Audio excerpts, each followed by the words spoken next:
Ryan Carter never imagined that survival would be harder outside prison than inside it. After years trapped in the decaying walls of HMP Coldmere, he thought freedom meant escape, but the real nightmare began the moment he walked out.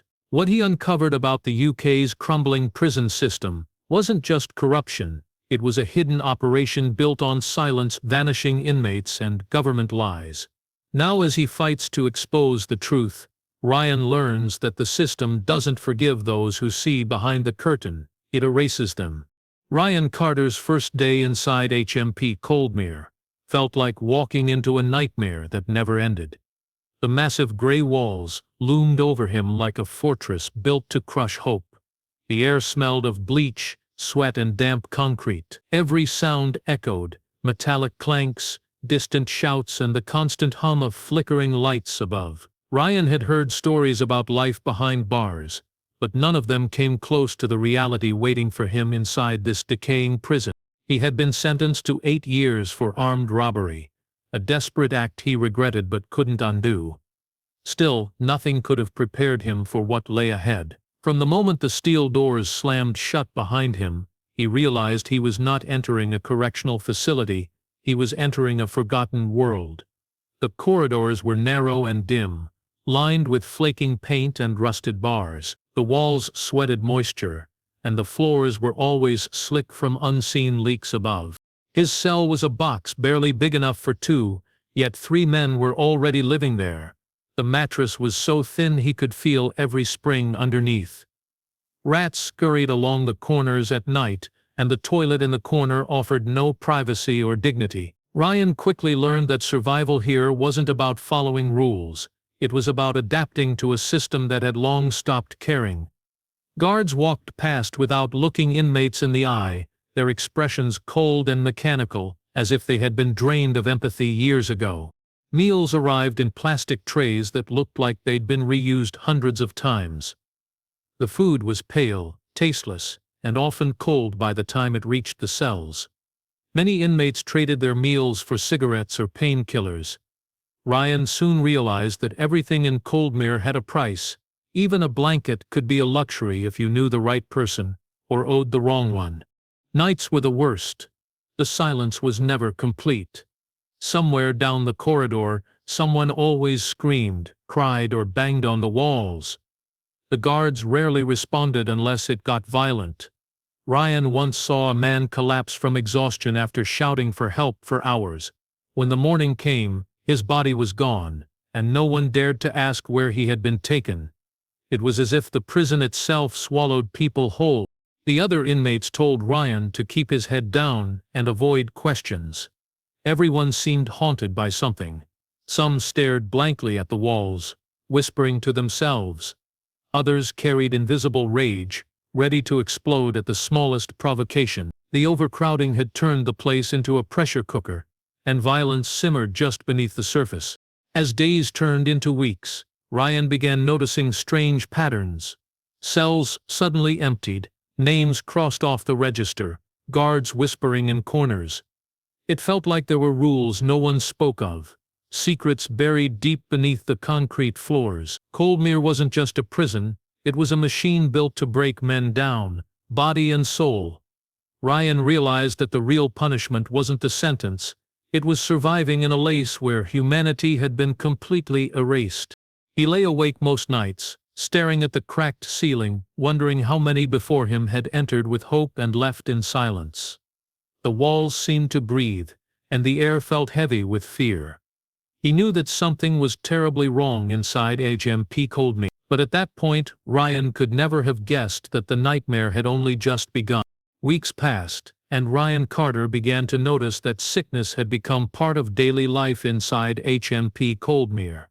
It started slowly, a few men coughing in the corridors, some complaining of dizziness and fevers. The prison doctor called it a seasonal bug, but the symptoms didn't match the simple colds he described. Within days, entire cell blocks were filled with inmates too weak to stand. The air smelled of disinfectant, but it never masked the scent of sickness and decay. No one outside the prison walls seemed to care, and inside the guards just wanted to keep order, not save lives.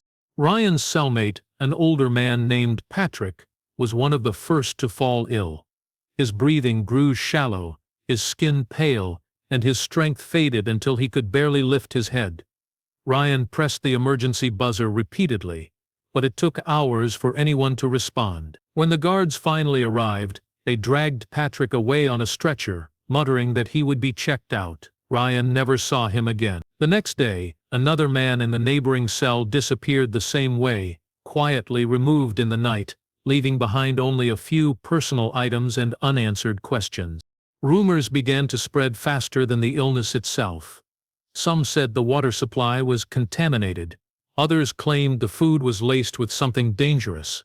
A few inmates swore they had seen men in hazmat suits entering the old medical wing late at night. Whenever someone asked questions, they were threatened with solitary confinement or had their privileges stripped away. Fear became the only constant companion in Coldmere. The prison authorities tried to hide the growing crisis. Officially, no deaths were reported, even as more inmates vanished without explanation. The infirmary, once open for all, was now restricted. Guards escorted the sick there under heavy supervision, but none of them ever returned. One morning, Ryan overheard two officers whispering near the staircase. One mentioned containment while the other said, "They don't want the numbers getting out." That was when Ryan understood that what was happening inside Coldmere wasn't an accident. It was being covered up. To make matters worse, the overcrowding turned every infection into an outbreak. There was no space to isolate the sick. Men shared beds, food trays, and even the same air. The ventilation barely worked, and the dampness made breathing difficult. The noise of coughing echoed down every corridor like a grim reminder of who might be next. Some inmates began to lose their minds, convinced they were being poisoned or experimented on. Ryan tried to stay healthy, drinking only bottled water from the commissary and keeping to himself. But the tension was unbearable. He could see the fear in the eyes of everyone around him, even the guards. One night, the power went out for several hours. In the darkness, he heard the faint roll of trolley wheels and the metallic sound of doors opening one by one. By morning, 5 more cells were empty. The guards said nothing. It became clear that Coldmere wasn't just a prison. It was a place where men disappeared quietly without justice, without records, and without anyone asking why. The sickness was real, but it wasn't just a disease. It was a symptom of a system that had rotted from the inside out. Ryan began to suspect that whatever was killing inmates wasn't natural, and that someone somewhere wanted it that way. The weeks after the outbreak changed everything for Ryan Carter. The prison no longer felt like a place of punishment. It felt like a laboratory. One night, without warning, Ryan's name was called during roll check. 2 guards ordered him to follow. They took him through a series of locked gates, deeper into parts of the prison he had never seen before. The air grew colder, the lights dimmer, and the smell of cleaning chemicals stronger with every step. When they reached a basement corridor, he saw a sign above the door that read simply, "Medical Observation Unit." He had never heard of it before. Inside the room, several inmates sat in silence, each wearing hospital gowns instead of prison uniforms. Their eyes were hollow, their movements slow. A man in a white coat, clearly not a prison officer, watched them from behind a glass partition, jotting notes into a clipboard. Ryan's heart pounded. Something about the room felt wrong. The guards told him to sit and wait. No one spoke, no one moved. The atmosphere was suffocating. After an hour, one of the men in white approached and read out a list of names. Those chosen were told they were being offered early release in exchange for participating in a medical program. The promise of freedom made some men desperate. They agreed immediately, signing forms without reading them. Ryan, however, hesitated. His instincts screamed that something was off. When his name was called, he refused. The guard's expression hardened, and he was sent back to his cell without explanation. Over the following week, all the inmates who had accepted the offer were gone. No goodbyes, no transfer papers, no mention in the prison records. Their cells were cleaned out the same day, as if they had never existed. Ryan tried asking questions, but no one dared to answer. Even the guards seemed uneasy, avoiding eye contact whenever he mentioned the medical unit. Then came the whispers, rumors that those who volunteered weren't released but taken to undisclosed facilities. Some said they were used for drug trials or medical testing. Others claimed they were sold to private institutions for rehabilitation programs.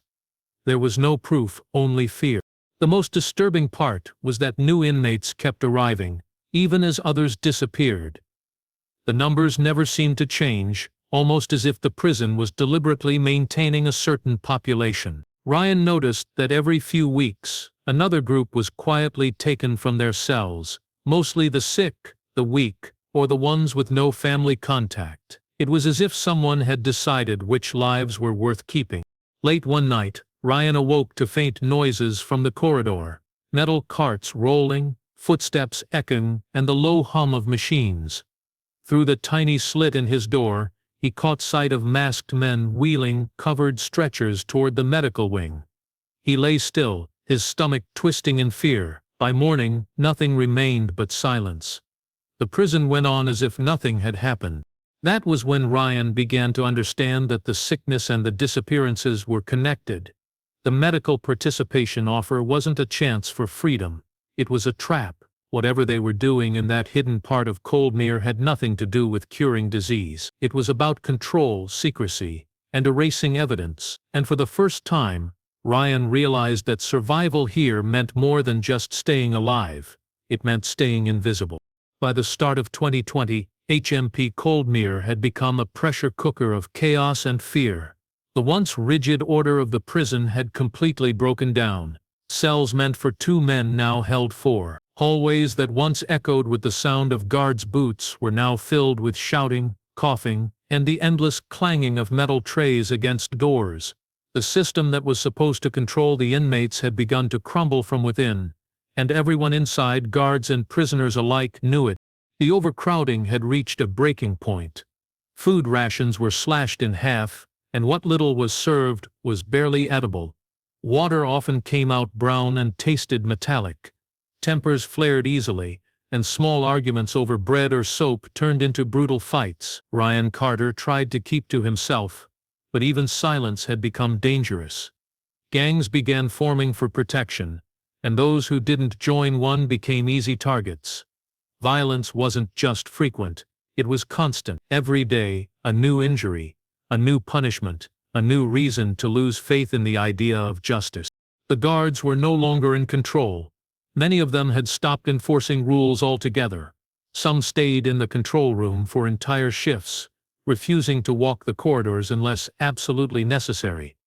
Others began working with certain inmates, trading favors for silence or information. The thin line between authority and corruption had completely disappeared. Rumors spread that several officers had walked out, unable to bear the conditions any longer. Those who stayed looked hollow, exhausted, and frightened. One morning, word spread that riots had erupted in prisons across the country. The government, already under pressure from public outrage, could no longer hide the scale of the crisis. The media called it a national emergency, though few details were ever released. At Coldmere, the tension grew unbearable. When a shipment of supplies was delayed for the 3rd time in a week, the prisoners snapped. Fires broke out in 3 different wings and smoke filled the hallways. Ryan watched from his cell window as flames licked the edges of the courtyard. Alarms blared, but no one came to stop it. The guards simply locked the gates and left them to burn. By the time order was restored, the damage was catastrophic. Several men were dead, dozens were injured, and half of the facility was uninhabitable. Ryan heard whispers that the higher authorities had demanded an urgent solution. The government couldn't build new prisons fast enough, and they couldn't afford to repair the old ones. The only option left was to start releasing inmates quietly, quickly, and without scrutiny. Within weeks, parole boards began approving early releases at an unprecedented rate. Men who hadn't even completed a third of their sentences were suddenly being told to pack their belongings. No one questioned why. Most didn't care, they just wanted out. Ryan, however, saw the pattern. The releases weren't random, they were strategic. Only certain inmates were chosen. The ones who had been sick. The ones who had seen too much. The ones whose names might cause problems if they ever spoke up. The official reason given was reducing overcrowding for public safety. But Ryan knew better. Coldmere wasn't being emptied for safety. It was being cleaned. The government wasn't fixing the problem, it was erasing it. And as more prisoners vanished from the system, Ryan realized that what had started as chaos was now turning into something far more deliberate. The crisis had become a cover, and the truth was being buried under the noise of national panic. As the months went by, Ryan Carter noticed something unsettling. Every week, more prisoners were being released, but the paperwork never matched the announcements. The names on the official lists didn't line up with the faces he saw leaving the cell blocks. Even stranger, no one ever heard from those men again. Families who called to ask about their relatives were told they had been transferred to other facilities, yet no one could confirm which ones. It was as if the prison had begun erasing people. Ryan's release date was still far away, but he could feel something closing in on him. The atmosphere in Coldmere had changed. Guards whispered among themselves, and the usual arrogance in their voices had turned to nervousness. The warden no longer walked the corridor, administrative offices were locked at all hours, and the smell of burned paper often drifted through the air vents. It was clear that files were being destroyed. Ryan started paying attention, memorizing names, cell numbers, and date. The more he watched, the more he realized how deep the cover-up went. One night, during a lockdown, he noticed a light flickering from the records room opposite his block. 2 guards carried out a box filled with folders, tossing it onto a cart that rolled toward the back gates. Later Ryan saw the same cart being loaded into an unmarked van. Its windows were covered in black paint, and there were no license plates. The vehicle drove off into the night without a single word spoken. The next morning, the prison logbook showed that 20 inmates had been transferred to another facility. None of their names appeared on the government's prison database. When Ryan asked about his own record, the clerk at the front desk gave him a blank stare. "Your file?" she said, flipping through a drawer full of half-empty folders. "It's not here." His stomach tightened. Without a file, he didn't officially exist in the system. That meant his release, his sentence, and even his identity could be rewritten or erased entirely. He began to fear that refusing the so-called medical program months earlier had placed him on a different list, one for men who knew too much. Days later, a rumor spread through the prison that a new wave of early releases was coming. But the selection process made no sense. Violent offenders were being freed while low-risk prisoners were kept behind bars. Ryan overheard one of the guards complaining that the orders were coming from above, and that even the warden wasn't allowed to question them. The phrase "special clearance" was mentioned several times. At night, Ryan listened closely. He heard vans arriving, long after lights out, engines humming softly in the distance. Sometimes he caught a glimpse of shadows moving through the yard, groups of men being escorted out under heavy security. There were no goodbyes, no shouts of joy, just silence. By morning their cells were empty, beds stripped bare, names wiped from the roster. He began writing down everything he saw, hiding scraps of paper under his mattress. He listed names, dates, and even the descriptions of the vehicles. But one morning, when he returned from the canteen, his mattress had been flipped and his notes were gone. Someone had found them. Panic set in. He knew he was being watched. From that moment, every sound in the corridor felt threatening. Every guard's stare seemed longer than before. Ryan realized that what was happening inside Coldmere wasn't about rehabilitation or early release. It was about elimination. The system wasn't failing, it was cleansing itself. Those missing prisoners weren't being given freedom. They were being erased to hide something far worse than overcrowding. And now, with his file gone and his name fading from the records, Ryan feared he might be next. When Ryan Carter finally walked out of HMP Coldmere in early 2021, he expected to feel relief. Instead, he felt the weight of something unfinished pressing down on him. Freedom didn't feel real. The world outside was quieter, but his mind remained trapped behind those walls. He had spent 2 years watching people vanish without explanation, and the silence that followed him into the streets was more terrifying than the noise of prison life. His release papers were strange, stamped, unsigned, and missing basic information. It was as if someone had wanted him gone quickly without leaving a trace. Ryan moved into a rundown hostel in Manchester, surrounded by other ex-prisoners, who looked just as lost as he felt. It didn't take long before he began hearing familiar stories. One man claimed he had been released from another overcrowded facility, after being forced to participate in rehabilitation tests. Another swore he had seen medical staff taking blood samples and injecting inmates with unidentified substances. Each story sounded different, but the pattern was the same: sudden illness, disappearance, and silence. The more people Ryan spoke to, the more he realized that what had happened in Coldmere wasn't isolated. It was part of something much larger. He started meeting with other ex-prisoners in secret, gathering their stories and comparing details. They called themselves the Forgotten, an informal network of men who had survived the unexplainable. Over time, the group grew. They met in abandoned buildings and shared information smuggled from inside the prisons: letters, medical slips, and scraps of records. What emerged was a disturbing pattern of corruption and cover-ups across multiple UK prisons. The government's supposed early release initiative appeared to be a front for something sinister. Ryan learned that private companies were deeply involved in managing prison healthcare and logistics. These companies had signed contracts that offered them bonuses for reducing inmate populations. But the reductions didn't come from rehabilitation or reform.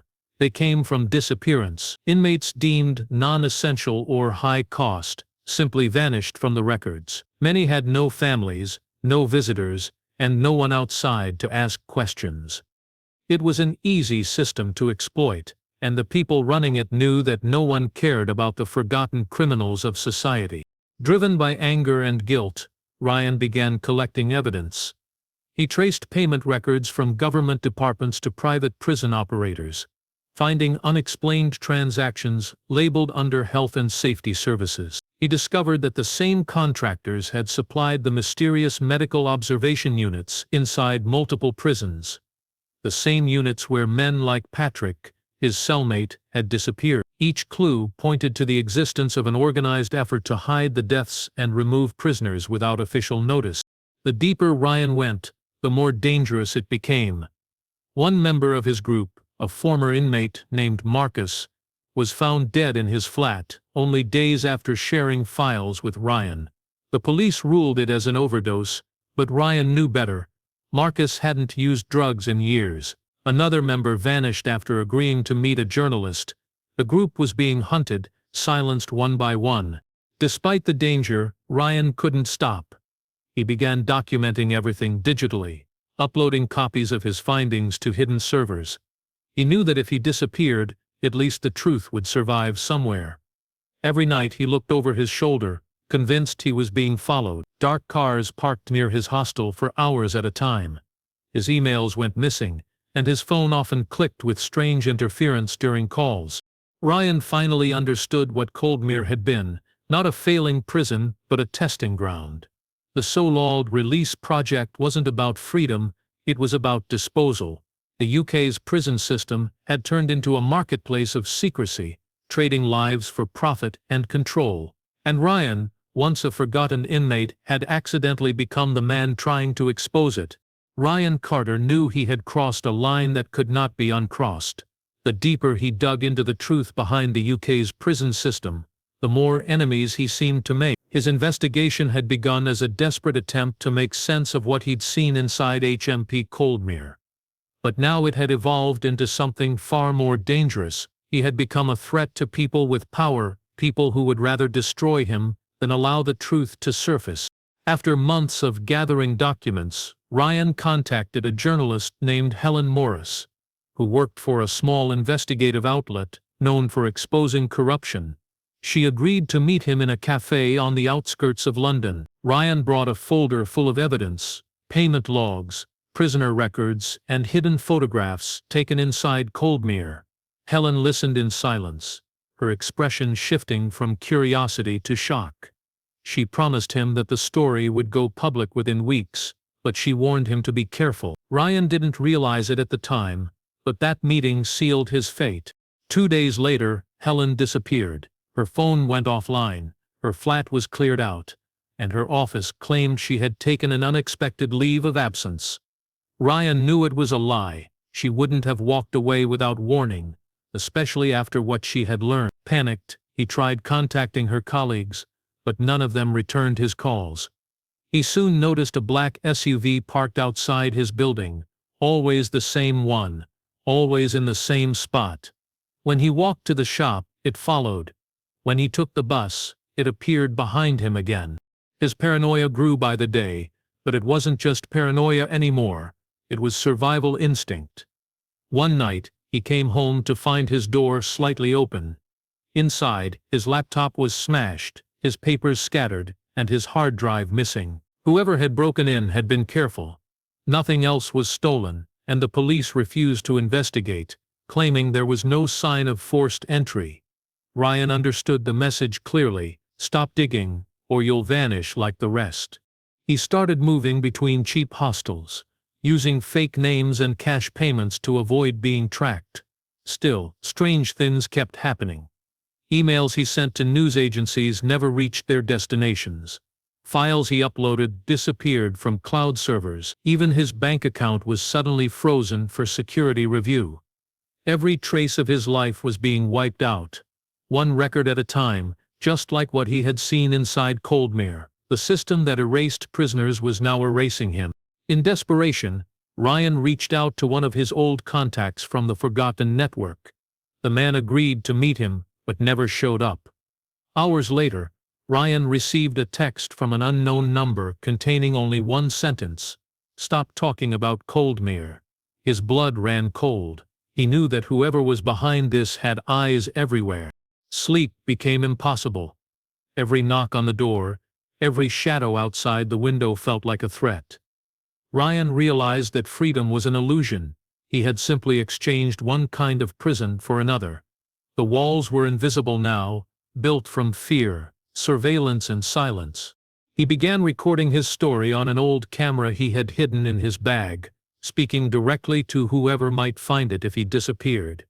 He detailed everything: the missing inmates, the fake releases, the corrupt contracts, and the journalist's disappearance. He didn't expect to survive long enough to see justice, but he wanted the truth to outlive him. As the days passed, Ryan felt his world closing in.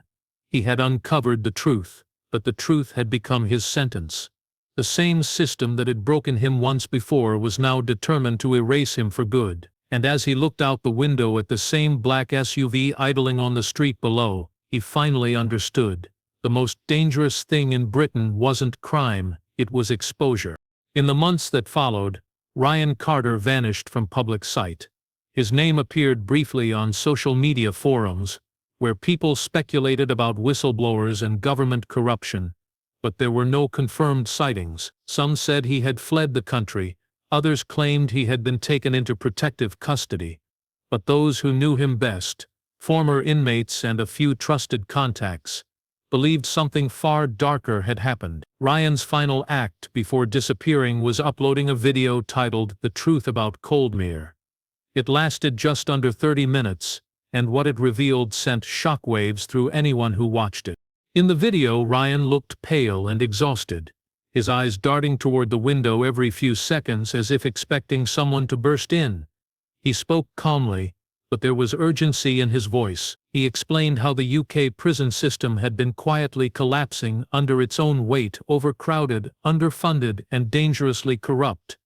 To fix the crisis without public outrage, he claimed, officials had turned to a horrifying solution: mass releases that were never real. Prisoners were being taken out under the guise of transfer or parole, but many never made it home. Their records were erased, their names deleted from the database, and their families left with unanswered questions.